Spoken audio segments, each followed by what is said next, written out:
আমন্ত্রণ এসএটিভির রাতের আয়োজন লেট এডিশনে আপনাদের সঙ্গে আছি আমি জাহিদুর রহমান খান। দর্শক, আজ আমাদের আলোচনার বিষয় সরকারের জবাবদিহিতা ও স্বচ্ছতা। আর এই আলোচনায় আজ আমার সঙ্গে স্টুডিওতে আছেন বিএনপি নেতা, বিশিষ্ট সাংস্কৃতিক ব্যক্তিত্ব মোশাররফ আহমেদ ঠাকুর। আমার সঙ্গে আছেন বাংলাদেশ শ্রমিক কল্যাণ ফেডারেশনের সাধারণ সম্পাদক অ্যাডভোকেট আতিকুর রহমান। আপনাদের দুজনকে আমাদের আলোচনায় স্বাগত জানাচ্ছি। আলোচনার শুরুতে অ্যাডভোকেট আতিকুর রহমান। আতিক ভাই, আপনাকে দিয়ে আমরা আলোচনাটা শুরু করতে চাই। আপনি জানেন যে সরকার 120 দিন অতিক্রম করেছে। এর আগে অন্তর্বর্তী সরকার ছিল, তার বেশ কিছু দুর্নীতির খবর আমরা সামনে পেয়েছি। টিআইবি বলেছে যে অন্তর্বর্তীকালীন সরকারের সময় সেবা খাত বেশ দুর্নীতিগ্রস্ত ছিল, এমনকি বিগত আমলের চেয়েও বেশি ছিল। সেটি একটি যেমন প্রশ্ন, আরেকটি হচ্ছে বেশ কয়েকজন উপদেষ্টাকে নিয়েও কথা হচ্ছিল। মাননীয় স্বরাষ্ট্রমন্ত্রী আজ সংসদে মাননীয় প্রধানমন্ত্রীর কাছে দাবি জানিয়েছেন এই বিষয়টি তদন্ত করার। বিষয়টাকে আপনি কিভাবে দেখেন? জি, ধন্যবাদ আপনাকে, ধন্যবাদ আমাদের সমালোচক এবং যারা শুনছেন দেশবাসীর সবাইকে আমরা শুভেচ্ছা এবং সালাম জানাচ্ছি। দেখুন, স্বচ্ছতা জবাবদিহিতা শুনতে অনেক ভালো লাগে আমাদের কাছে, কিন্তু আমাদের রাষ্ট্রীয় কাঠামোটা এমনভাবে গড়ে উঠেছে, এখানে আপনি স্বচ্ছতা জবাবদিহিতা নিশ্চিত করার পদ্ধতি আপনি কিভাবে করবেন? ধরুন, বিগত 15 বছর ফ্যাসিবাদী আওয়ামী লীগ ক্ষমতা ছিল, তখন তাদের বয়ান ছিল আমরা দুর্নীতি করি না, আমরা অনেক উন্নয়ন করছি, সব দিকে আমাদের স্বচ্ছতা আছে, প্রধানমন্ত্রীর স্বচ্ছতা, মন্ত্রীদের স্বচ্ছতা আছে। যখন তারা ক্ষমতার বাহিরে গেলেন তখন আমরা দেখলাম যে ওনাদের কি পরিমাণ দুর্নীতি করেছেন। ওনাদের বিদেশের সম্পদ হয়েছে, বেগমপাড়া হয়েছে, লাখ হাজার কোটি টাকা ওনারা বিদেশে লুটপাট করেছেন। এমন কোনো এমপি মন্ত্রী বিগত ফ্যাসিবাদের আমলে পাওয়া যাবে না যারা দুর্নীতিতে আকণ্ঠ নিমজ্জিত ছিলেন না। রাষ্ট্র কাঠামো বলাটা পুরোটাই দুর্নীতিগ্রস্ত ছিল। এরপরে ফ্যাসিবাদে পতনের পরে আসলো আমাদের অন্তর্বর্তীকালীন সরকার, তাদেরও তখন বক্তব্য ছিল আমরা দুর্নীতির বিরুদ্ধে, অনিয়মের বিরুদ্ধে, আমরা স্বচ্ছতা জবাবদিহিতা দেখতে চাই। আমরা আশাও করেছি ওনারা সেই জায়গায় মেনটেন করবেন। ওনারা এখন ক্ষমতা নাই, ওনাদের নিয়েও কিন্তু কথা আসছে যে ওনারা নানা দিকে কে কোন উপদেষ্টা কত টাকা খরচ করেছেন, নানাবিধ অনিয়মের খবর তখন আমরা পেয়েছিলাম কম বেশি। এখন নানাভাবেই সেই কথাগুলো কিন্তু সামনে আসছে। আসলে বাংলাদেশে যারা যখন ক্ষমতায় থাকেন তার অনেকটা কি বলে দোয়া তুলসী পাতা হয়ে যান, তাদের কোনো অপরাধ থাকে না। সেই ধারা অব্যাহত থাকবে নাকি সেই ধারা থেকে বেরিয়ে আসার জন্য চেষ্টা করবে? আমরা তো মনে করি আমাদের নেওয়া উচিত। 24-এর যে অভ্যুত্থানটা হয়েছে, আমাদের রাষ্ট্র সংস্কারের কথা বলি, এটি গুরুত্বপূর্ণ দিক যে রাষ্ট্র জবাবদিহিতা করতে বাধ্য, স্বচ্ছতা থাকবে। যদি আমরা একই জায়গায় আবার রাষ্ট্র ফেরত চলে যাই তাহলে আমরা পরিবর্তনটা কোথায় পেলাম? আমরা মনে করি জবাবদিহিতা যারা সরকারে থাকেন সেই সময় হওয়া উচিত। কিন্তু আরেকটা কথা আপনাকে বলি, দেখুন আমাদের আপনার দলের আমির অনেকটা আক্ষেপ করে বলেছেন যে আসলে পরিবর্তন তেমন কিছু। দেখুন, আমাদের বাংলাদেশে হয় কি জানেন, যারা যখন ক্ষমতায় থাকে তখন সবাই তাদের পক্ষে থাকে, অন্য দলের লোক খুঁজে পাওয়া কষ্ট হয়, এবং দেখুন সবাই তখন তার তোষামোদি করে।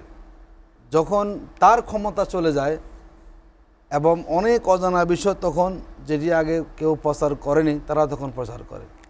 দেখুন, এখন বিএনপির যদি ক্ষমতায় আছে, 2001 সাল থেকে 6 সালে যখন বিএনপি ক্ষমতায় ছিল, যেই মিডিয়াগুলো তখন বিএনপির প্রশংসা করেছিল, যখন সে সরকারের পতন হলো তারা বড় বড় নিউজ করেছে যে বিএনপি দুর্নীতি করেছে। এখন আমাদের সামনে স্পষ্ট দিবালোকের মতো। এখন আপনি দেখবেন যে সরকারের কোনো অসুবিধা নাই, সরকার সব দিকে স্বচ্ছ জবাবদিহিতা। যদি কোনো কারণে আবার এই সরকারের তারা বিপরীত দিকে, তখন আবার বহু ঘটনা সেখানে আসবে। মানে বাংলাদেশের মিডিয়া বলেন, গণমাধ্যম বলেন, সরকারে যখন কোনো দল থাকে তখন তার কোনো অপরাধ তারা খুঁজে পায় না। যখন সরকার থেকে চলে যায় তখনই তাদের সব অপরাধ সেখানে সামনে চলে আসে। তার মানে সরকারে যখন থাকে তখন কি এটা নিয়ন্ত্রিত হয় না? দেখুন, না নিয়ন্ত্রণ কথা বলে না, কিংবা এটা তারা রয়েস হয়ে বলার চেষ্টা করে থাকে। আমরা মনে করি স্বচ্ছতা জবাবদিহিতা কোনো সরকারকে মানে বাধ্য করার জন্য এদেশের গণমাধ্যমেরও ভূমিকা আছে, বিরোধী দলেরও ভূমিকা আছে, সিভিল সোসাইটিরও ভূমিকা আছে। যদি আমরা সবাই, কিন্তু আমরা ইদানিংকালে দেখি যে সব আলোচনা বিরোধী দল নিয়ে হয় বেশি। বিরোধী দল তো তারা বিরোধী দল তার সমর্থন কম, তো যারা সরকারে, যাদের হাতে সরকার অর্থ ছাড়া হয়, যারা বাজেট দেন, যারা খরচ করেন, যদি সেই জায়গাতে আপনি জবাবদিহিতাকে সামনে আনতে পারেন, তাহলে সেটাই কিন্তু সঠিক জবাবদিহিতা হয়। কিন্তু বাংলাদেশে যেটা আমরা দেখি, কেউ যখন দুর্বল হয় তখন তার আলোচনাটা বেশি হয়, তখন তিনি বহু অপরাধ করে থাকেন। আর যখন তিনি শক্তিশালী থাকেন তখন তার বহু অপরাধ কিন্তু সবাই কি করে না, দেখেও তারা না দেখার অভিনয় সেখানে করে থাকেন। এই জন্য স্বচ্ছতা, জবাবদিহিতার যেটা আমরা বলি, এটি সব থেকেই থাকতে হবে। সরকারের যারা ব্যয় নির্বাহ করেন, এবং বাংলাদেশে আমরা দেখি, যে আমাদেরকে অনেকে বলেন যে যেই পরিমাণ উন্নয়ন বাজেট হয় এর নাকি 20% কি হয় না, বাস্তবায়ন হয় না। নানা জায়গায় হয়তো বাস্তবায়ন হয়, কিন্তু মানুষ সুফলটা পায় না। মানুষ সুফলটা পায় না। ধরুন আপনার যা বরাদ্দ হয়, টেন্ডার নিতে একটা, সেখানে কি হয়, একটা গ্রুপকে ম্যানেজ করতে হয়, হতে হতে হতে হতে হতে ধরুন যে কাজ হয় 20 টাকার, কিন্তু বরাদ্দ হয়েছে কত টাকার, ধরুন যে 100% বরাদ্দ সেখানে হয়েছে। এই যে আপনার এই জায়গাটা নিয়ন্ত্রণ কে করবে? আপনি দেখবেন এর ভিতরে কিন্তু অনেক রাগব্বাল জড়িত থাকেন। বাংলাদেশে দুর্নীতি কোনো একক ব্যক্তি করার সাহস করে না, একটা দুর্নীতি চেইন থাকে, এই দৌড়ে দৌড়ে দৌড়ে সেখানে পর্যন্ত যায়, টপ টু বটম তারা সেখানে পায়। কিন্তু সরকার যদি তার জায়গা থেকে স্বচ্ছতা থাকে, যে আমার কোনো উন্নয়ন প্রকল্প যদি স্বচ্ছতা থাকে, নিরপেক্ষ থাকে, যাতে কোনো দলবাজ ব্যক্তি কিংবা গোষ্ঠী তারা এটাকে ব্যবহার করে উন্নয়নের টাকা তা লুটপাট করতে না পারে, যদি এটি আপনি করতে পারেন, বাংলাদেশের যেই পরিমাণ উন্নয়ন বরাদ্দ হয়, যদি সেখানে করাপশান না হয়, বাংলাদেশ বহু দূর এগিয়ে যাবে। কিন্তু আমরা উন্নয়ন বরাদ্দ হয়, মাঝে মাঝে মেগা প্রকল্প হয়, অনেক টাকা বরাদ্দ হয়, অনেকে বলে যে মেগা প্রকল্প মানে হচ্ছে মেগা দুর্নীতি। তো যেই দেশে দুর্নীতি আকণ্ঠ নিমজ্জিত, যেই দেশে প্রত্যেকটা স্তরে স্তরে আপনার হলো কি মানুষ হলো সুবিধাভোগী লোকেরা থাকে, যেখানে দলীয় প্রভাব বিরুদ্ধে কেউ টেন্ডার পায় না, যেখানে ধরুন আপনার যত কিছু আছে সরকারের ক্ষমতাশালী, যেখানে সরকারি দলবিহীন কেউ সুযোগ পায় না, তো সেই যদি আপনি স্বচ্ছ জবাবদিহিতার কথা মুখে মুখে বলবেন, বাস্তবে তা কিন্তু এটার জন্য কি আসলে একটা নতুন বন্দোবস্ত আমরা মনে করি আমাদের প্রয়োজনীয়তা ছিল কিনা, সিস্টেমটাই পরিবর্তন করতে হবে। আসলে কিছু কিছু পরিবর্তন করতে হবে। ধরুন আমি যদি বলি আপনাকে, যদি দুর্নীতি না থাকতো, তাহলে আপনার একজন যখন ব্যক্তি এমপি হয়ে যান, এমপি তো আলাদিনের কোনো সেরাগ না। কিন্তু এখন বাংলাদেশে কী দেখেছি আমরা, যদি এক পরিবার থেকে কোনো কারণে একজন এমপি একবার হতে পারেন, রাতের ভোটে হোক কিংবা ডামি হোক কিংবা বিনা পরিচিত হোক, তিনি হয়ে যান হাজার কোটি টাকার মালিক।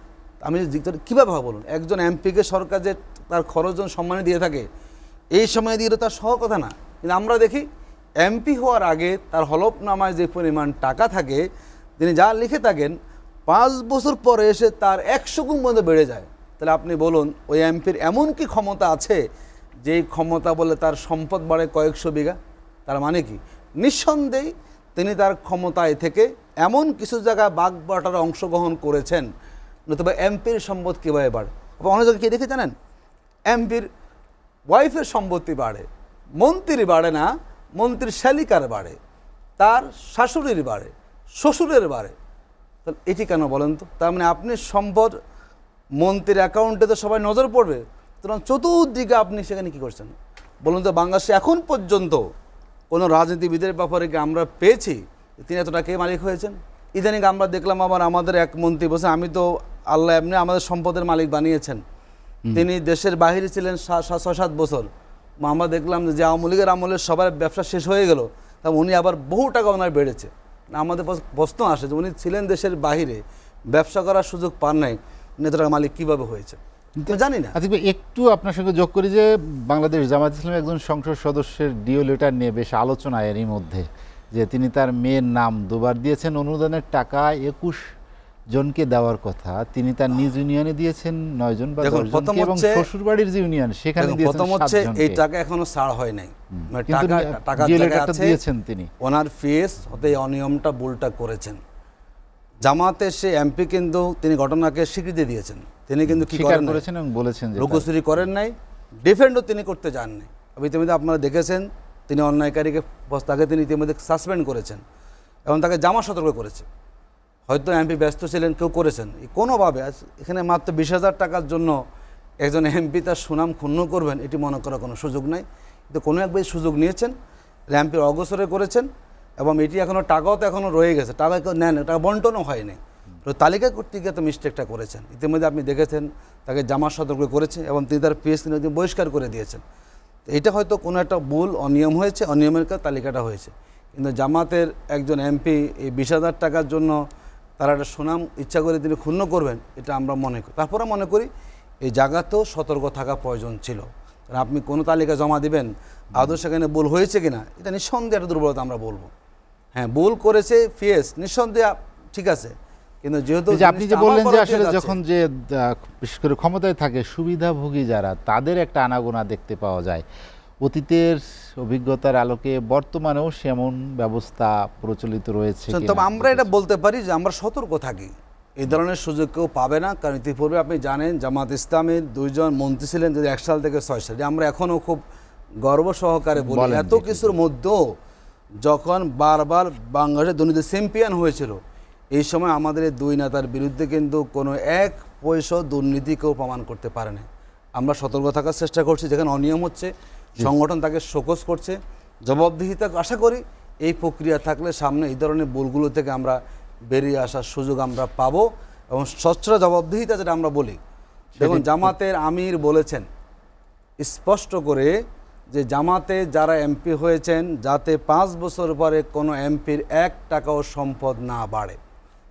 বলছেন চলনে বলনে, পোশাকে আশাকে, লাইফ স্টাইলে যাতে কোনো এমপির মধ্যে বিন্দুমাত্র পরিবর্তন জনগণ দেখতে না পায়।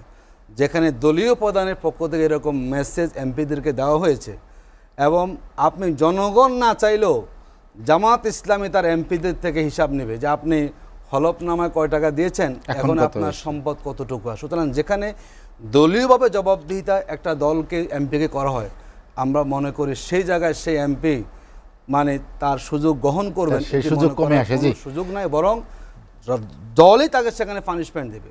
এবং জামাত এই ব্যাপারে অত্যন্ত স্বচ্ছতা অবলম্বন করে, এবং জামাতের কোনো এমপি তার জামাতের পদে তিনি এমপি হয়ে গিয়ে এই ধরনের অনিয়ম করবেন, অন্যায় করবেন, আর জামাত তাকে চেয়ে দেখবে, এই ধরনের কোনো নীতিতে জামাত ইসলাম বিশ্বাসী নয়। অ্যাডভোকেট আতিকুর রহমান, আমি আপনার কাছে আবার আসবো। মোশাররফ আহমেদ ঠাকুর, আপনি শুনছিলেন যে বিশেষ করে জামাত ইসলামীর যে দলীয় অঙ্গীকার, জামাত আমিরের যে নির্দেশনা, সব মেনে জামাত ইসলামীর যারা সংসদ সদস্য আছে তারা নিজেদের যেমন স্বচ্ছতা জবাবদিহিতার জায়গায় রাখতে চায়।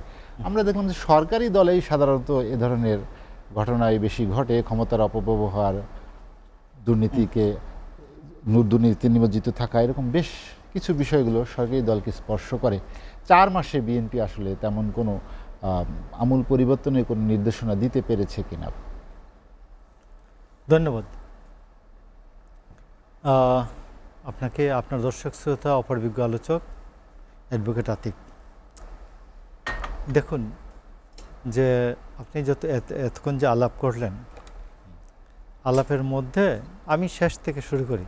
জি, যে 4 দলীয় জোটের সরকার ছিল, যে 4 দলীয় জোটের সরকারের সময় জামাত ইসলামের 2 জন মন্ত্রী ছিল, জামাত ইসলামের 2 জন মন্ত্রী ছিল, তাদের বিরুদ্ধে কোনো মামলা হয় নাই।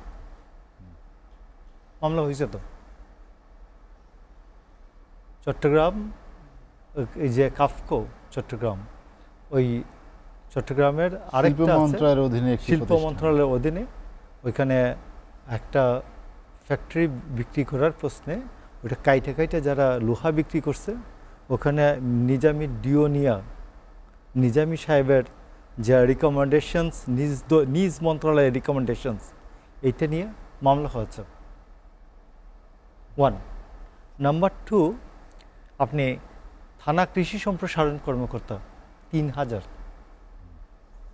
সরি ব্লক সুপারভাইজার 3,000, থানা কৃষি সম্প্রসারণের নিচে যেটা যা প্রতি ইউনিয়ন পর্যায়ে যে ব্লক সুপারভাইজার আছে, যারা সরকারকে চাইনিজ মডেলে পুরো কৃষি মন্ত্রণালয়ের যে অ্যাডমিনিস্ট্রেশনটা এটা জিয়াউর রহমানের সময় সাজানো হয়। তো 3,000, নিজামী সাহেব তো প্রথম কৃষি মন্ত্রণালয়ে ছিলেন, এটি জানেন তো। তো কৃষি মন্ত্রণালয়ে 3,000 তার জামাতের দলীয় নেতাকর্মীকে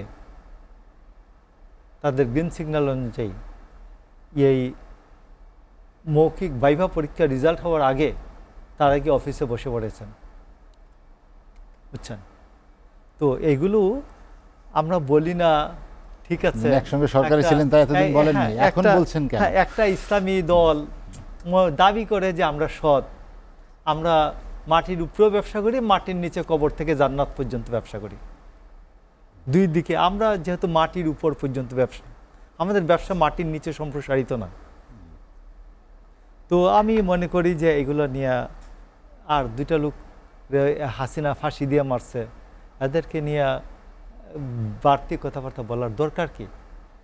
এখন আতিক ভাইরা যখন এইরকম চ্যালেঞ্জ করে বসে, আমাদের এদের বিরুদ্ধে কোনো অভিযোগ উত্থাপিত হয় নাই।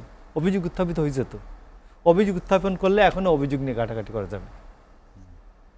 তো আসুন, আমি আমাদের আতিক ভাই বলছেন সরকারে থাকলে তো শেষ হয় না, আমল নামা তো শেষ হয় নাই। যেমন আপনি আমল নামা শেষ মৃত্যুর পরে, এরপরে আমল নামা শুরু হয়, এর আগ পর্যন্ত আমল নামা সংশোধনের ব্যবস্থা থাকে, তওবা করার ব্যবস্থা থাকে, অতিরিক্ত দান সৎকা করে আমল নামাকে পজিটিভভাবে ভারী করার ব্যবস্থা থাকে।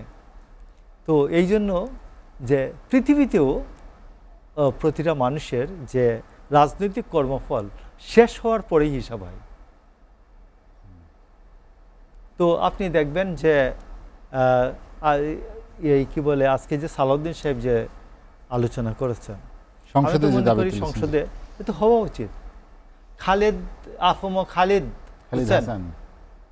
হাসান 82 লক্ষ টাকা চিকিৎসায় ব্যয় করছে 1.5 বছরে। কি 1.5 বছরে কি 82 লক্ষ টাকা কি মেশিন ঠিক করাইছে, কি মেশিনপত্র ঠিক করাইলে জানা দরকার তো। তারপরে সালেউদ্দিন 79 লক্ষ টাকা নিচ্ছে, এবং এরপরেই দেখেন জাম্প করছে 8, 7, 5, 1 8 লক্ষ টাকা নিচ্ছেন তৌহিদ। ফারুকি নিচ্ছে, তৌহিদেরও ভালো বয়স আছে।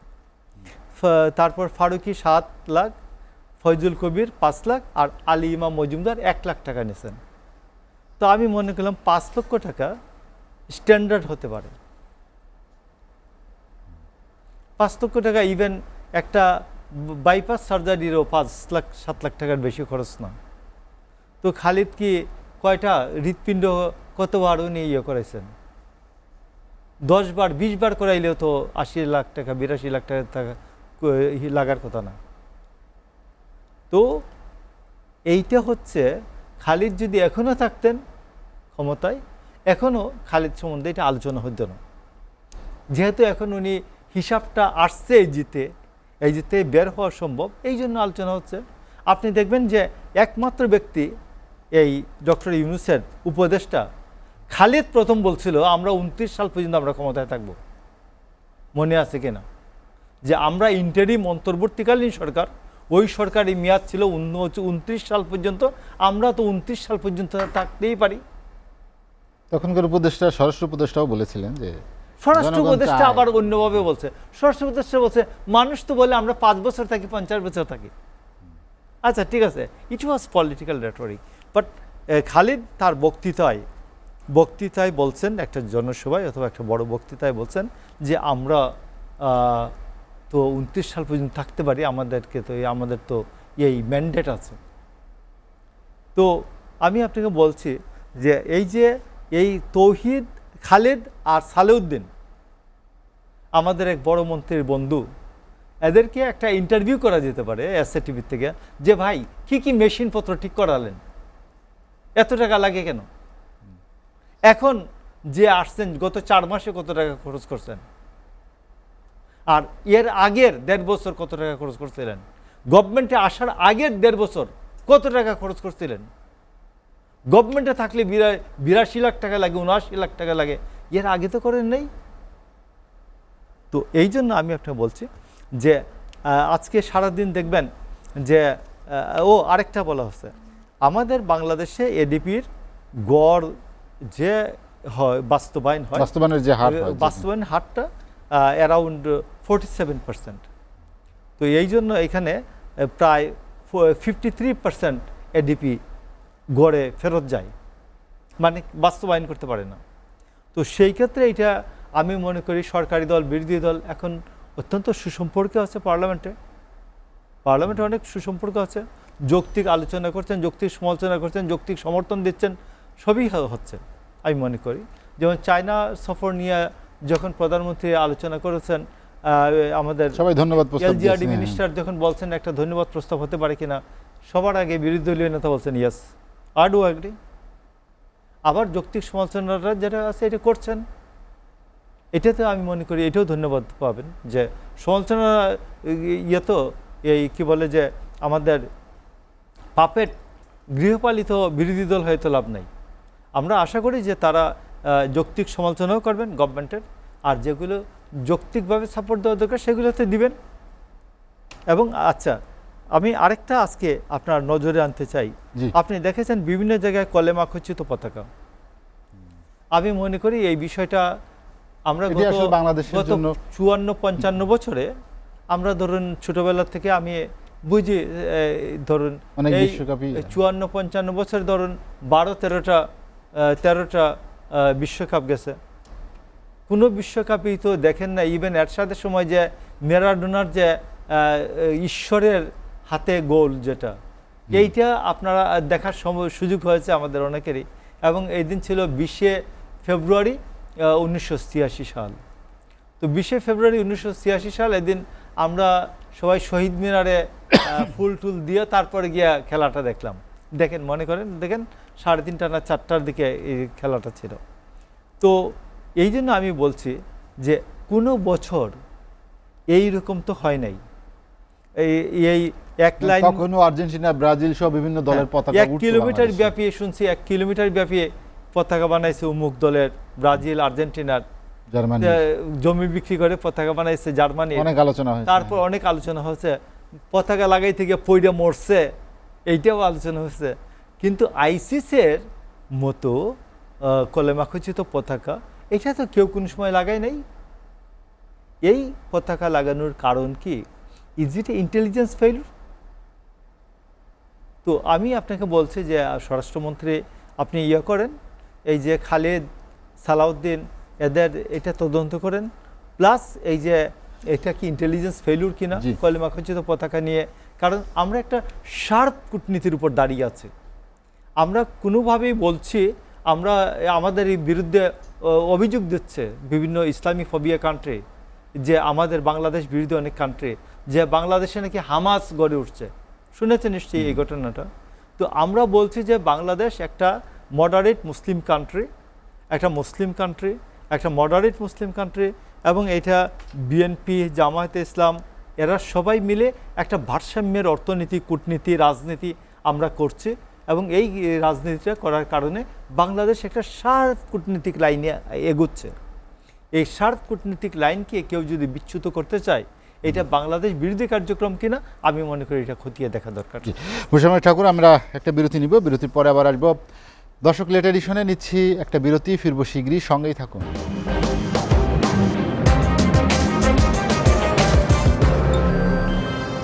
দেখছেন এসএটিভির রাতের আয়োজন লেট এডিশন। বিরতির পর আমরা আবারও ফিরছি আলোচনায়। অ্যাডভোকেট আতিকুর রহমান আতিক ভাই, আপনি শুনছিলেন মুসাম্মেদ ঠাকুর বলছিলেন, সর্বশেষ যেটি যিনি বললেন যে কালিমা খচিত যে পতাকা, কলেমার পতাকা, এটা উত্তোলনে আসলে সমস্যাটা কোথায়? দেখুন, আমি তার আগে একটু ওনাকে ধন্যবাদ জানাই যে উনি বহুদিন পরে জামাতকে ধন্যবাদ দিয়েছেন। আমরা যে কেন বিএনপি এখন জামাতকে ধন্যবাদ দিতে চায় না কেন? বলেছি এটা একটা কারণ তো, যে আমরা দায়িত্বশীল বিরোধী দল হব। পার্লামেন্টের সেই প্রস্তাবে সমর্থন করা মানে হলো কি আমরা আমাদের সেই জায়গায় ঠিক আছি। সরকারের যৌক্তিক সমালোচনা আমরা করব, আবার সরকারের অর্জনটাকে আমরা সেখানে কি করব, সমর্থন, এটাই তো হওয়া উচিত। এবং সেই দৃষ্টান্ত গতকালকে বিরোধী দলের নেতা পার্লামেন্টে উপস্থাপন করেছেন, এবং তার বক্তব্যে পুরো সংসদ কী হয়েছে সবাই সেখানে টেবিল চাপিয়ে সমর্থন করেছেন। দ্বিতীয় যে কথাটা, মোশাররফ উনি তো সিনিয়র রাজনীতিবিদ, আমরা দীর্ঘ সময় ছাত্র রাজনীতি করে তো আমরা এই পর্যায়ে এসেছি। 2006 সালে জামাতের আমিরের মন্ত্রণালয় দায়িত্ব শেষ হয়েছে। এই 20 বছরে আমরা বহুবার এই বক্তব্য দিয়েছি যে আমাদের নেতাদের বিরুদ্ধে দুর্নীতির অভিযোগ নাই। আমরা কোথাও কিন্তু এই ধরনের কোনো অভিযোগ আমরা আজকে প্রথম বললেন তো পাননি। উনি বলেছেন এটা আসলে কি অভিযোগ হয়েছে, সেটা কোনো অভিযোগ না মামলা, এটা আমাদের জানা নাই। আমরা গ্যাটকো মামলা সম্বন্ধে জানি, যেটা ওনার মন্ত্রণালয়ে সেটা হয়েছিল, ওনাকে গ্রেপ্তার করা হয়েছিল পরবর্তীতে মামলা নিয়ে। কিন্তু বাকি যে মামলা উনি বলেছেন আওয়ামী লীগের এত টাইম পার হয়েছে, তো সেই জায়গাতে কোনো মামলা যদি হয়ে থাকে সেই মামলা আদৌ বিচার হয়েছে কিনা, অথবা তিনি অভিযুক্ত হয়েছেন কিনা, রায় হয়েছে কিনা, এটা মনে হয় ক্লিয়ার করলে আমাদের জন্য ভালো হয়। নয়তো একটা ভুল মেসেজ যাবে যে আমরা যেটাকে ডিফেন্ড করি স্ট্রংলি, উনি যদি একটা অভিযোগ দাঁড় করান তাহলে সেই অভিযোগের সর্বশেষ কী নিষ্পত্তি হলো, আসলে উনি অভিযুক্ত হয়েছেন কিনা বা অভিযোগ প্রমাণিত হয়েছেন কিনা, আশা করি সেটা আমার ক্লিয়ার করবেন। যদি থাকে আমাকে তথ্য দেবেন, আমি গেটে পাই নাই, আমি তাহলে এটাকে দেখবো, আমার জানার অভাব থাকে কম থাকে, আমি দেখে দেখবো যে আসলে এটা ঠিক আছে কিনা। দ্বিতীয় যারা তিনজন তিনি বলছেন, আফম খালেদ সাহেব, সালাউদ্দিন সাহেব, তৌহিদ সাহেব, আমি মনে করি সরকারের সামনে সুযোগ আসছে, সরকার তদন্ত করে দেখুক, আমরা দেখতে চাই। শুধু এই 3 উপদেষ্টার সমালোচনা নয়, প্রত্যেকের নামে খোঁজখবর নেই, কারা কোথায় অনিয়ম করেছেন, যদি তারা তদন্তে খুঁজে মামলা করুক, আমরা এই বাংলাদেশ দেখতে চাই। কিন্তু আমরা চাই না কোনোভাবে তাদের সরকার নমনীয় আচরণ করুক, তাহলে আমরা বুঝবো তারা কোনো একটা কারণে তারা জেনেও কিন্তু কী করছে, কোনো পদক্ষেপ সেখানে নিচ্ছে না। সুতরাং সরকারকে তার জায়গা থেকে, যে সরকার এখন তার জায়গাতে আছেন, দায়িত্ব পালন করে জনগণের স্বার্থে ক্লিয়ার করা উচিত, তদন্ত করে আসলে তিনি উপদেষ্টা তারা স্বচ্ছভাবে নিয়েছেন কিনা, তাহলে যাতে আমরা জানতে পারবো আসলে কারা কোন অবস্থানে সেখানে আছেন। দ্বিতীয় দেখুন, বাংলাদেশের নানা জায়গাতে ইতিহাস দেখলাম যে সম্ভবত গোপালগঞ্জ হয়েছে, এটি নিয়ে আসলে আমি মনে করি সরকারকে এটি তদন্ত করা উচিত। এটি বাংলাদেশের কেন উঠেছে, এখন বাংলাদেশের বহু দলের সাপোর্টার আছে, নানা দল, বিভিন্ন দলে তারা সেখানে কি করছেন, ব্যানার ঝুলাচ্ছেন, এর মধ্যে হঠাৎ করে ব্যতিক্রম ঘটনা কেন ঘটলো, মনে করি এটি আমাদের জায়গা থেকে মন্তব্যের আগে সরকার খুঁজে বের করুক, এই বিষয়ে অন্য কোনো উদ্দেশ্য লুকায়িত আছে কি না, মানে সরকার করুক। যেহেতু বাংলাদেশে এটি আমাদের নিয়মতান্ত্রিক কোনো সিস্টেমে না, অনেক সময় নানা উদ্দেশ্যে এগুলো করা হয়ে থাকে, আদৌ অন্য কোনো এ ধরনের কর্মকাণ্ড ইসলামপন্থী রাজনীতি বা ইসলামপন্থাদের, দেখুন আমরা মনে করি ইসলাম একটা নিয়মতান্ত্রিক পন্থা, বাধা প্রতিবন্ধকতা সৃষ্টি করবে। দেখুন জামাত ইসলামী, আমরা মাঝখানে একসময় বাংলাদেশে আইএস আসছিল, যে ইসলামী স্টেট, হিজবুত তাহরির নিয়ে কথা আসছে। আমরা মনে করি জামাত ইসলামী বাংলাদেশে নিয়মতান্ত্রিক পন্থায়, গণতান্ত্রিক পদ্ধতিতে মানুষের সমর্থন নিয়েই আমরা রাষ্ট্র পরিচালনা করতে চাই। জোর জবরদস্তি করে মানুষকে মেরে কেটে কিংবা নানা ধরনের জায়গা জামাত ইসলামী তার দীর্ঘ ইতিহাসেও এরকম কোনো রেকর্ড কোথাও পাওয়া যাবে না। আমরা সে অবস্থানে আছি। জনগণ যদি পরিবর্তন না চায়, জনগণ যদি আমাদেরকে গ্রহণ না করে, জনগণ যদি রাষ্ট্রের একটা কল্যাণ রাষ্ট্র দেখতে না চায়, সেখানে মানুষকে জিম্মি করে সেই দায়িত্ব, এটা আল্লাহ রাসূলের সুন্নাহ না, এটাকে ইসলামও সমর্থন করে না। জামাত ইসলামী এই কাজের সাথে ইতিপূর্বে কখনো সম্পৃক্ত নয়, এখনও নেই, ভবিষ্যতে এই ধরনের কোনো কাজের সাথে আমাদের সম্পৃক্ত থাকার কোনো সুযোগ নাই, এটা আমরা মনে করছি।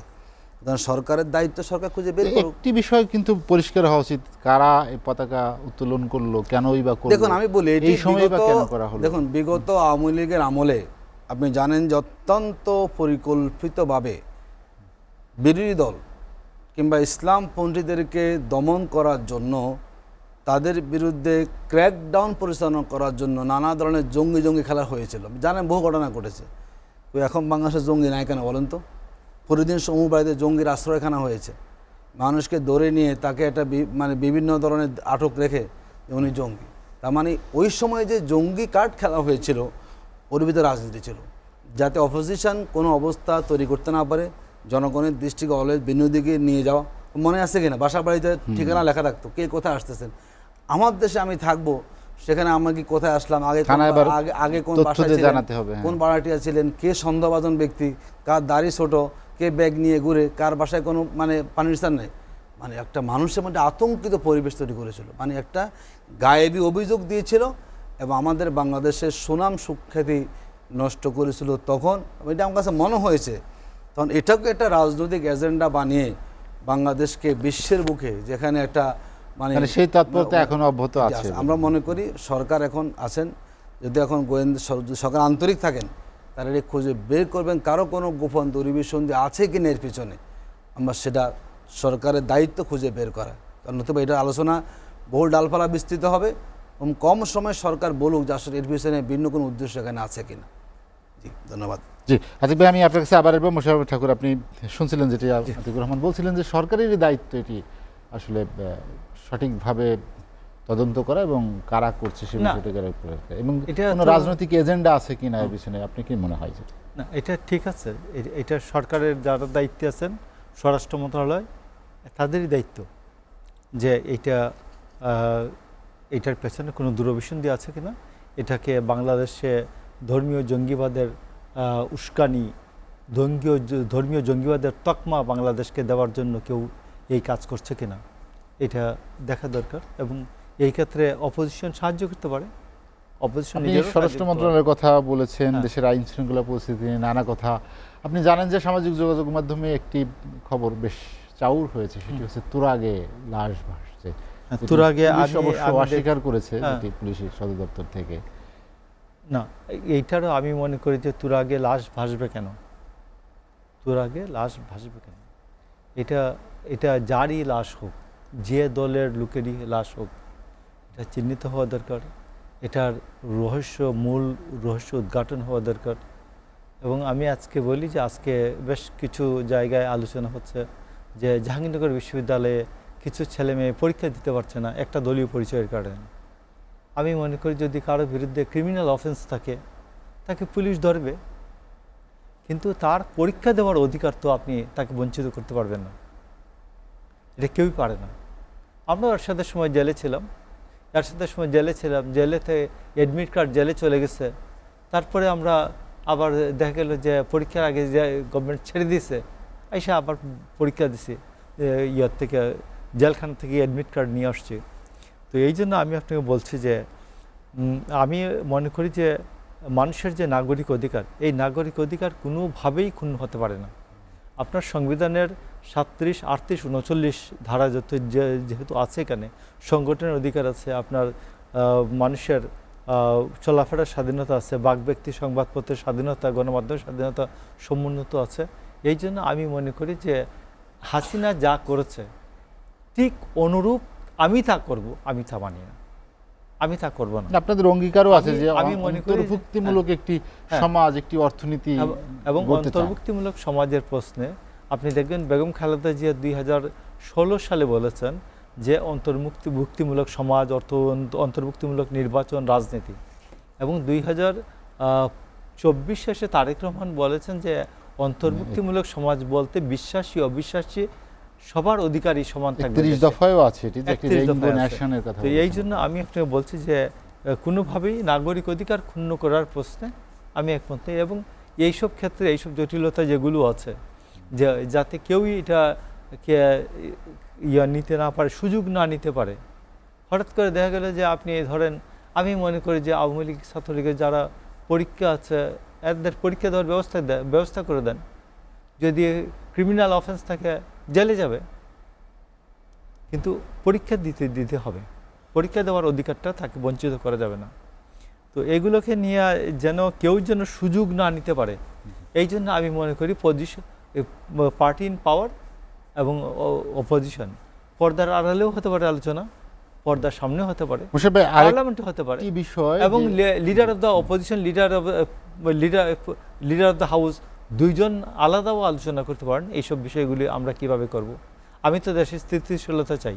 আমি আর একটি বিষয় আপনার দৃষ্টিতে আনতে চাই, সেটি হচ্ছে যে এই সরকারের সামনে সবচেয়ে বড় বেশি চ্যালেঞ্জ যেটি মনে করেন যে অর্থনৈতিক অবস্থা, ভঙ্গুর অবস্থা, এত বড় একটি বাজেট দেওয়া হয়েছে, সেটি বাস্তবায়নের স্বচ্ছতা, জবাবদিহিতা, নানা বিষয় নিয়ে নানাভাবে যখন আলোচনা চলছিল, সরকার তখন এটিকে আসলে অনেকটা পলিটিক্যাল অর্থাৎ রাজনৈতিক কিছু বিষয় সামনে নিয়ে এসছে। মনে হচ্ছে এমন যে বিশেষ করে বিরোধীর অভিযোগ যে অর্থনৈতিক চ্যালেঞ্জের থেকে রাজনৈতিক চ্যালেঞ্জটাই বড় হয়ে গিয়েছে এখন, আচরণে, কথায়, বিশেষ করে আক্রমণাত্মক অনেক বিষয়গুলো সামনে এসেছে। আপনি জানেন যে এটি বিরোধী একটি বড় অভিযোগ যে তাদের সংসদেও কথা বলার ক্ষেত্রে সংকুচিত হয় অনেক সময়। না, সংসদে অপোজিশনের আলোচনা সংকুচিত হবে কেন? আলোচনার অবস্থাটা সংসদে কোনো অবস্থাতেই আলোচনার স্পেস সংকুচিত হওয়া উচিত না।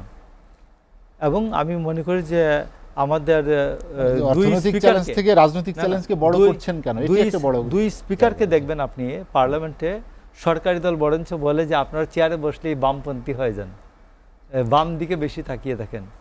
এক্স্যাক্টলি পার্লামেন্ট স্পিকারের দায়িত্বই এটা, যে অপোজিশনের কাছ থেকে আসলে সমস্যাটা কি আছে এটা শোনা, এটা দায়িত্ব স্পিকারের।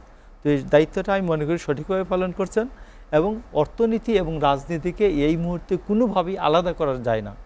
আপনি দেখবেন যে তারেক রহমান যে ইন্ডিয়া না চায়না, তিনি একটা মালয়েশিয়া হয়ে চায়না সফর করেছেন।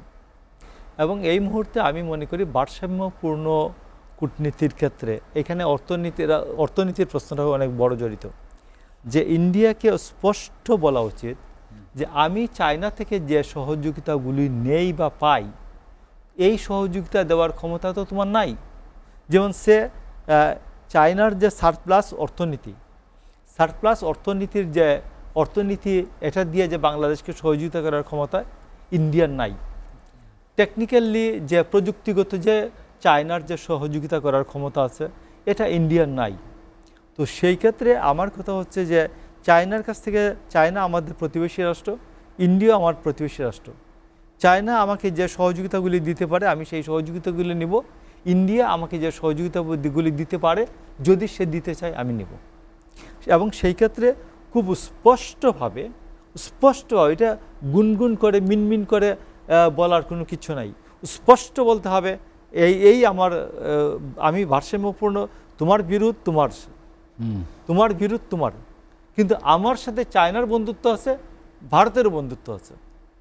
কিন্তু ভারত যেটা মাঝে মধ্যেই করে, সে যখন পানির প্রয়োজন নাই আমাদের, তখন সে বাঁধ খুলে দেয়, তিস্তার বাঁধ খুলে দেয়, ফারাক্কা খুলে দেয়, তারপরে আমাদের ডুবিয়ে মারে, আমাদের শুকনার সময় শুকিয়ে মারে। এটাও স্পষ্ট বলা উচিত। যখন পেঁয়াজের দরকার তখন সে আমার পেঁয়াজ রফতানি বন্ধ করে দেয়, আর যখন দরকার নাই তখন সে পেঁয়াজ ডাম্প করতে চেষ্টা করে। এইগুলি আমি মনে করি যে ইয়ার সাথে কি ভারতের সাথে এইগুলি আলোচনাগুলি স্পষ্ট করা উচিত। এবং আমি মনে করি যে সামনে দেখুন, আপনি যেটা বলছেন যে আমরা অর্থনৈতিক বিষয় থেকে রাজনীতিটাকে বেশি সামনে টেনে আনছি কিনা, না, রাজনীতি ঠিক থাকলে অর্থনীতি ঠিক হবে। রাজনীতি ঠিক থাকলে আপনার যদি জাতীয় ঐক্য থাকে, তাহলে আপনি যে কোনো কারোর সাথে বার্গেন করতে পারবেন। আপনার বার্গেনের সক্ষমতা তৈরি হয় রাজনৈতিক জাতীয় ঐক্য থেকে। তো আমি মনে করি যে জামাত ইসলাম এবং বিএনপি এরা যেটা ঐক্য দেখালেন গতকাল থেকে, যেটা নতুন একটা যাত্রার সূচনা হলো, এটা তারা একত্রে ইন্ডিয়ার সাথে আলোচনা করা উচিত যে আমার ডিসেম্বরে ফারাক্কা চুক্তির আগে একটা ন্যাশনাল জাতীয় ঐক্য লাগবে। এবং তিস্তার যে চুক্তিটা 11 না 13 সালে যেটা হয়েও হলো না, সেইটাকে স্পষ্ট করে বলা উচিত। তখন তো তোমার ছিল না, পশ্চিমবাংলায় তোমার গভর্নমেন্ট ছিল না, জি। এখন তো পশ্চিমবাংলায় একই গভর্নমেন্ট আছে।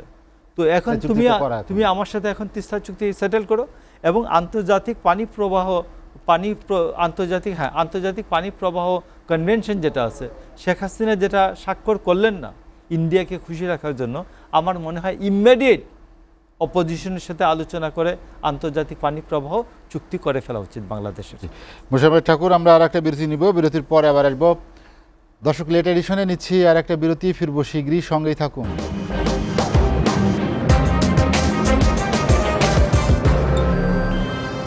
দেখছেন এসিটিভি রাতের আয়োজন লেট এডিশন। বিরতির পর আমরা আবারও ফিরছি আলোচনায়। অ্যাডভোকেট আতিকুর রহমান, আমরা আলোচনা শেষ করব। শেষ দিকে চলে এসেছি দুটি বিষয়, অর্থনৈতিক সংকট, অর্থনৈতিক চ্যালেঞ্জ যেমন সবচেয়ে বেশি সবাইকে ভাবায়, কিন্তু তার চেয়ে বেশি আমরা দেখি যে রাজনীতি নিয়েই বেশি আলোচনা, সংস্কার, গণভোট, সেক্ষেত্রেও আপনাদের বলে ভোকাল একদমই কম না। অর্থনীতির আলোচনা পেছনে ফেললে রাজনীতি আসলে কতটা সফল হতে পারে, সেটি একটি যেমন প্রশ্ন, একটি আইন শৃঙ্খলা নিয়ে। আইন শৃঙ্খলায় যেমন মরদেহ উদ্ধার হচ্ছে, ছিনতাই, বিভিন্ন জায়গায় আইন শৃঙ্খলা চরম অবনতি, এটা মানুষকে খুব ভাবিয়ে তুলছে। মানুষকে স্বস্তি দিতে চায় সরকার, স্বস্তির জায়গায় আসলে কেন এই অস্বস্তি? তার আগে একটু আমাদের যে বক্তব্য দিয়েছেন আমাদের মোশাররফ হোসেন ঠাকুর ভাই, যে ছাত্রলীগের নেতাদের পরীক্ষা দেওয়ার সুযোগ দেওয়ার জন্য, এটা একদিক থেকে অত্যন্ত যুক্তিকা মানবিক উনি যেটা বলেছেন। হঠাৎ করে আমার মনে পড়ে গেল যে 2014 সালের 16ই জুন শিবির নেতা রাসেল, তিনি গিয়েছিলেন, তিনি ফাইন্যান্স অ্যান্ড ব্যাংকিং বিভাগের স্টুডেন্ট ছিলেন রাজশাহী বিশ্ববিদ্যালয়ের। তাকে পুরো পা কেটে তার গোড়ালি বিচ্ছিন্ন করে ফেলা হয়েছিল। 2017 সালে তিনি পরে শিবিরের কেন্দ্র সভাপতি ইঞ্জিনিয়ার সিরাজুল ইসলাম, বুয়েটের শিক্ষার্থী, তিনি মাস্টার্সের জমা দিতে গিয়েছেন, থিসিস জমা দিতে গিয়েছেন, তার 2 পা তাকে ভেঙে ফেলা হয়েছে। মুমূর্ষু অবস্থা তাকে সেখানে অ্যারেস্ট করে নিয়ে গেছিল পরীক্ষা দিতে যাওয়ার কারণে। তো যেখানে বিগত সময়ে ফ্যাসিবাদের আমলে হাজার হাজার শিবিরের হয়েছে, ছাত্রদলের হয়েছে, শিক্ষা জীবন শেষ হয়ে গিয়েছে, বিশ্ববিদ্যালয়ে ভর্তি বাতিল করে দিয়েছে। তার মানে এই ধরনের অমানবিক কার্যক্রম দৃষ্টান্ত কিন্তু আওয়ামী লীগ দেখিয়েছিল। ধরুন আমি ছাত্র রাজনীতি করেছি, এটা আমার থাকতেই পারে, তো আমাদেরকে আপনি অ্যারেস্ট করেন, সমস্যা নেই, মামলা দেন, লাগে 2 ডজন মামলা আপনি দেবেন, কিন্তু আমাদেরকে মিন্টু রোডে গিয়ে যে আপনি যে পুলিশ দিয়ে পিটালেন, এটি কখনো বাংলাদেশের রাজনীতি সংস্কৃতি থেকে ছিল? মানে যেই কাজগুলো আওয়ামী লীগ পথ দেখিয়ে গেছে, আমি মনে করি অনেক ক্ষেত্রে আওয়ামী লীগ সুবিধাজনক অবস্থানে আছে। আমরা এখন পর্যন্ত কাউকে দেখি না যে তাকে ডান্ডা বেরিয়ে পড়িয়েছে। আমাদের বহু নেতা রাতে ঘুমিয়েছেন ডান্ডা বেরিয়ে পড়ে, কারণ তাকে আর ডান্ডা বেরিয়ে সেখানে খোলা হয় নাই। বহু ধরনের আমরা জানি সেগুলো। কারণ সেই হিসাবে আমি মনে করি যে অনেক আসলে মানবাধিকার দেখানো হচ্ছে তাদের প্রতি, যেটা তারা কখনো দেখায় নাই। মিছিল করতে তারা আমাদের পায়ে গুলি করে ফেলেছে, বহু লোকের পা বিচ্ছিন্ন অবস্থা আছে। সুতরাং সেই জায়গায় তারা এত তাড়াতাড়ি মানবিকতার আশা করতে পারেন, যেখানে হাজার হাজার শিক্ষার্থী সেখানে এখনও আহত অবস্থা আছেন। এটি আরেকটু মনে আমাদের সময় নিয়ে বললেই হলো জিনিসটা ভালো হবে। দ্বিতীয়, আপনি বলেছেন যে দেখুন বাংলাদেশের রাজনীতি সব জায়গায় আছে। মনেটা বলেন যে রাজনৈতিক অর্থনীতি আপনি বলতে পারেন, এবং রাজনীতি যখন ঠিক থাকবে তখন স্বাভাবিকভাবে অর্থনীতি কিন্তু ঠিক থাকে। রাজনৈতিক পরিবেশ যখন আপনার খারাপ হয়ে যায়, মাঠ যখন উত্তপ্ত হয়ে যায়, তখন সেখানে অর্থনীতিও কিন্তু সেখানে পাওয়া পড়ে, শেয়ার বাজার সেখানে ক্ষতিগ্রস্ত হয়ে যায়। তো আমরা মনে করি এটা একটা দিক যেমন আছে, এটি পার্লামেন্টে আলোচনা হতে পারে। যদি অর্থনীতি আমাদের সেইন ঠিক না থাকে, অনেক সময় কিন্তু দেশ স্বাভাবিকভাবে সেখানে টেকসই থাকবে না। দ্বিতীয়, দেখুন আমাদের আইনশৃঙ্খলা পরিস্থিতি খুব ভয়াবহ অবস্থা, এটা বারবারই বলে আসছি। আমাদের স্বরাষ্ট্রমন্ত্রী অনেক অভিজ্ঞ, আমরা স্বীকার করি, ওনার মন্ত্রণালয়ে মানুষের মধ্যে উদ্বেগ উৎকণ্ঠা বাড়তেছে, প্রতিনিয়ত খুন খারাপি হচ্ছে, প্রতিদিন প্রায় 10 থেকে 12 মানুষ এখানে যেভাবে খুন হচ্ছে। আমি মনে করি এই জায়গাতে সরকারকে আরও নজর দেওয়া প্রয়োজন। কেন মানুষ আইন হাতে তুলে নিচ্ছে, কেন মানুষের নৃশংস আচরণ সেখানে করছে, অবশ্যই সেখানে খেয়াল করা উচিত। দ্বিতীয়, আমরা বলি যে সরকারের যে কাজটা আপনি বলেছেন যে আমরা সংস্কার নিয়ে বলি, দেখুন আমি বাংলাদেশে বলি যে দেশে তো কোনো সংকটই ছিল না আসলে, যেহেতু আমরা সবাই ফ্যাসিবাদের আমলেই আন্দোলন করেছি। এবং আমি তো বলি যে 20 বছর তো আমরা একসাথে এক প্ল্যাটফর্মে আমরা ছিলাম। ধরুন আপনি একসাথে সবাই কারাগারে ছিল, এবং সবাই একসাথে কারাগারে কিন্তু সবাই একসাথে বসে খাওয়া দাওয়া করেছে। যারা এখন পার্লামেন্টে আছেন কথা বলতেছেন, সবাই একসাথে ছিল, কিন্তু সবাই একসাথে সেখানে ম্যাচ করে খেয়েছেন কারাগারের ভিতরে। এখন এসে আমরা কিন্তু কেন সংকটটা তৈরি করলাম, যেটা আমরা বারবারই বলি, সরকার নিজেরাই আসলে কেন যেন কোনো কারণে বিভ্রান্ত হয়ে, যেটা আমাদের সবাই একমত ছিলাম সংস্কারের বিষয়গুলো। দেখুন যদি আজকে সেটা হতো তাহলে আজ রাস্তায় থাকা লাগতো না, কিন্তু বিরোধী দল কোনো এজেন্ডাই পেত না খুঁজে। কারণ সরকার যখন নিজেরা উদ্যোগ নিয়ে একটু আলোচনা অথবা করতে চান, দেখুন যদি রাজনীতিকে আপনি সঠিক জায়গায় রাখতে না পারেন, অন্য দিকগুলো মানে সুযোগ পাবে। দায়টা আসলে কার? দেখুন আমি যেটা বলি, যদি সরকার সবসময় বিএনপির উপর দায় চাপিয়ে আসছেন, সেটা আসলে বিরোধী দলের কাজটা কি, বিরোধী দল তো সেই কাজটাই তো করবে, যেটা আমাদের সেটেল ইস্যু ছিল। দেখুন আমরা গণভোট, সরকার প্রধান যিনি এখন, তিনিও কিন্তু গণভোটের পক্ষে মতামত চেয়েছেন। অধ্যাদেশটা 3 মাস আগে দেওয়া হয়েছে, তখন কেউ কোনো মন্তব্য করেননি যেটা এটা ঠিক হলো কি ঠিক হলো না। ইলেকশন যখন ফলাফলটা হয়ে গেল, সেদিন থেকেই দেখলাম সরকার উল্টো পথে সঙ্গে হাঁটা শুরু করেছেন।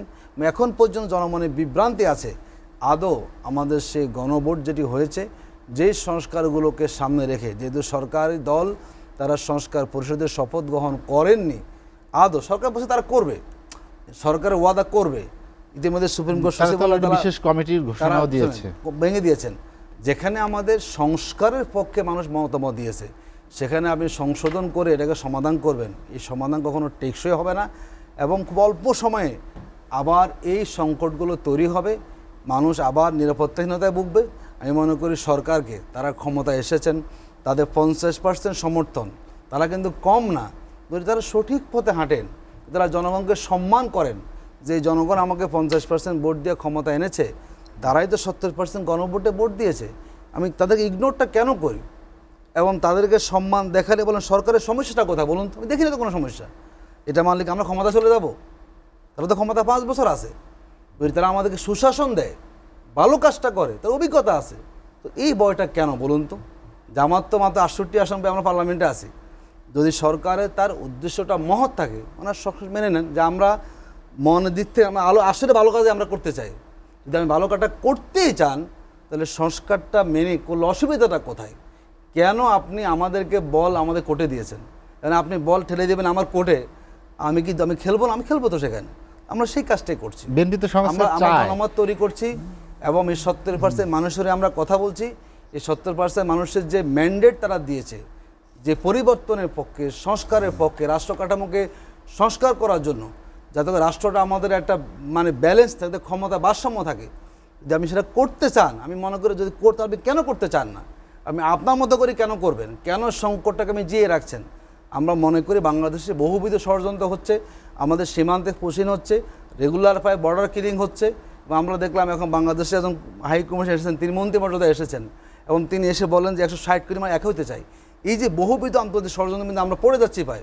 যদি আমাদের জাতীয় ঐক্য থাকে, যদি আমরা সবাই এক থাকতে পারি, আমরা মনে করি বাংলাদেশ নিয়ে যত পরাশক্তি হোক না কেন, আধিপত্যবাদী গোষ্ঠী হোক না কেন, কারোই কিন্তু কোনো ষড়যন্ত্র আলটিমেটলি কাজে আসবে না। আমরা সরকারকে বলবো যে জাতীয় ঐক্যের ভিত্তি তৈরি হয়েছিল ফ্যাসিবাদের সময় তার পতন ঘটানোর জন্য। সরকারের দায়িত্ব হচ্ছে যাতে জাতিকে সে ঐক্যবদ্ধ অবস্থা রাখে, যাতে এই দেশকে নিয়ে কেউ কোনো ষড়যন্ত্র করার সুযোগ না পায়। কারণ দেশ যদি ক্ষতিগ্রস্ত হয়ে যায়, আপনি আমি রাজনীতিবিদ কেউ ভালো থাকার কোনো সুযোগ নাই। সরকারের দায়িত্ব হচ্ছে সময় নেই, মানুষকে ভালো আলোচনা রাখা, শেষ করতে চাই, স্বস্তিতে রাখা, যাতে মানুষের আস্থা পায় না আমরা ভালো দিকে যাচ্ছি আর আমাদের কোনো খারাপ পরিণতির মুখোমুখি কখনো হতে হবে না। অ্যাডভোকেট আতিকুর রহমান, আপনাকে অসংখ্য ধন্যবাদ। মোশাররফ আহমদ ঠাকুর, আপনি শুনছিলেন আতিকুর রহমান বলছিলেন যে বিএনপি কেন তার নিজের মতো করে সংস্কারটা চায়, কেন বিএনপি উল্টো দিকে হাঁটছে, জনগণকে সম্মান দেখিয়ে সংস্কার বাস্তবায়নের সমস্যাটা কোথায়। ধন্যবাদ আপনাকে। দেখুন, বিএনপি তার নিজস্ব চিন্তা, চেতনা, আদর্শ এই অনুযায়ী এবং তার অভিজ্ঞতার আলোকে সে সংস্কার করবে। কারণ আপনি দেখুন, আজকে কয়েকদিন আগে যে পশ্চিমবঙ্গের যে ইলেকশন হলো, যে মমতার পার্টির 20 জন সদস্য বিজেপিতে চলে গেছে, খেয়াল করছেন? আচ্ছা, 70 অনুচ্ছেদ নিয়ে যে বাংলাদেশের মানুষের যে তিক্ত অভিজ্ঞতা আছে 54 থেকে 57 পর্যন্ত, হর্স ট্রেডিং বলা হতো এটাকে, রাত্রে এক দল ক্ষমতায়, সকালে আরেক দল ক্ষমতায়। এটাকে কোনো অবস্থায় এই হর্স ট্রেডিংয়ের কথা, যারা হর্স ট্রেডিংয়ের সাথে যারা পরিচিত না, এই রাজনীতির ইতিহাস যারা পড়ে নাই, এদের জন্য এটা মনে হয়েছে একটা খুব সমস্যা। নো, আর বিএনপি বলছে যে 70 অনুচ্ছেদকে তারা 4টি ক্ষেত্র ব্যতীত, একটা হচ্ছে যে আস্থা অনাস্থার ভোট, একটা হচ্ছে বাজেট, 2টা, প্রতিরক্ষা, 3 হচ্ছে প্রতিরক্ষা যুদ্ধকালীন সময়, আর 4 হচ্ছে সংবিধান সংশোধনের ক্ষেত্রে। এই 4টা তারা বলছেন এটা উঠা দেন। সব শেষে বলছে না, 2টা ক্ষেত্রে থাকবে শুধু, আস্থা অনাস্থার বাজেট। দেখুন তো এটা কত বড় যে এটা আত্মঘাতী হতে পারে। কারোর সাথে যুদ্ধ লাগলে সে যদি 500 কোটি টাকা দিয়ে দেয় 50টা এমপিরে 10 কোটি টাকা করে, তো আপনার 50টা এমপি আপনার বিরুদ্ধে আপনার ভোটের দিন সে উপস্থিত থাকবে না, আপনি যুদ্ধের সপক্ষে বিল আনবেন যখন। তো এটা খুব আত্মঘাতী বিষয়। স্বরাষ্ট্রমন্ত্রীর সম্বন্ধে বলেছেন, আমি স্বরাষ্ট্রমন্ত্রীর সম্বন্ধে বলি যে 2016 সাল থেকে 2025 সাল পর্যন্ত 10 বছরের ডাটা প্রথম আলো করেছে, প্রকাশ করেছে যে প্রতি বছর 16 থেকে 25 পর্যন্ত প্রতি বছর হচ্ছে ছিল খুনের সংখ্যা ছিল 3700 থেকে 4200। তো আপনি যদি 2025 সালেও দেখেন, 2025 সালে 1046 জন খুন হয়েছে। তো 100 দিনে খুন হয় কত? 4046 জন। তো 100 দিনে খুন হয় কত? 1000-এর উপর। তো সেইখানে আমি বলতেছি 16, 18 এগুলোকে স্ট্যান্ডার্ড ধরতে হবে। আসলে এগুলো পরিসংখ্যানটা সেইখানে আমি বলছি, আমার কাছে মনে হয় যে আসলে কোনো পরিসংখ্যান দেওয়া উচিত নাই। কারণ প্রথম আলো দেখিয়েছে খুনও জানো একটি খুনও আপনার কাছে কাম্য না, একজন মায়ের একটা বুকও খুনও যেন কাম্য খালি না না হয়। তারপরেও আপনি খুনের সংখ্যা 33% কম গত 10 বছরের মধ্যে। তো আপনি এটাকে মনে করবেন না যে এই গভর্নমেন্টের সাফল্য?